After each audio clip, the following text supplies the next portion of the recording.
Через 3 дня после исчезновения их сына Джейми, супруги Лора и Дэниел Грейс начали замечать странную бельгийскую овчарку, которая появлялась у окна их дома на окраине городка Силвер-Хилл, будто пытаясь что-то сказать. Пес не проявлял агрессии, просто стоял, насторожив уши и глядя прямо на них. Когда они наконец посмотрели на него, собака повернулась и медленно направилась к лесу, оглядываясь так, словно ждала, что они пойдут следом. Отчаянно надеясь на любую зацепку, Лора и Дэниел решились. Проводник увел их глубоко в глушь, в часть леса Грейвуд, куда раньше никто из них не заходил. Джейми исчез во время игры во дворе.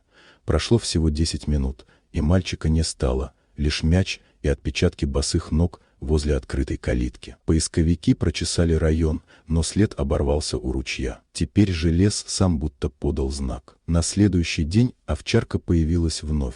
Та же настойчивость, тот же осмысленный взгляд. Лора взяла телефон и уговорила мужа пойти за собакой. Они шли больше часа, через ручьи, заросшие тропы и влажные холмы. И, наконец, увидели полуразрушенную лесную хижину. Пес сел у двери, словно охранял вход. Внутри все было покрыто пылью, но на полу лежала маленькая синяя шапочка, любимая шапка Джейми. Лора прижала ее к лицу. Дэниел нашел старую фотографию 1940-х.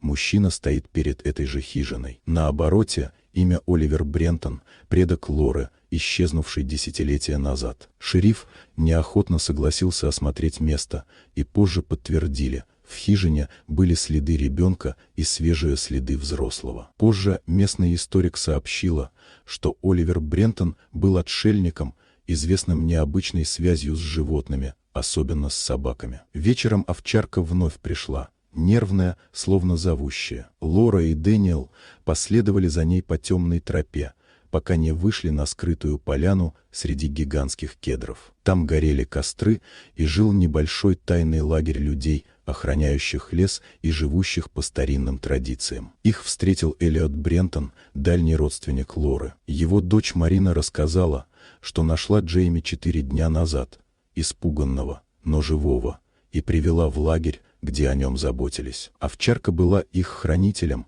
обученной следопыткой, которая выводит тех, кому можно доверять. Лора плакала, обнимая сына. Семья из леса попросила сохранить их существование в тайне. В знак благодарности они дали Лоре маленький камень, который нужно оставить у старой хижины. На обратном пути овчарка довела их до границы участка и растворилась в темноте. Спустя недели, когда Джейми уже снова играл во дворе, Лора заметила новую молодую овчарку, наблюдающую из-за деревьев. Она поняла, лес принимает тех, кто относится к нему с уважением. Иногда, чтобы найти свое место, надо сначала потеряться.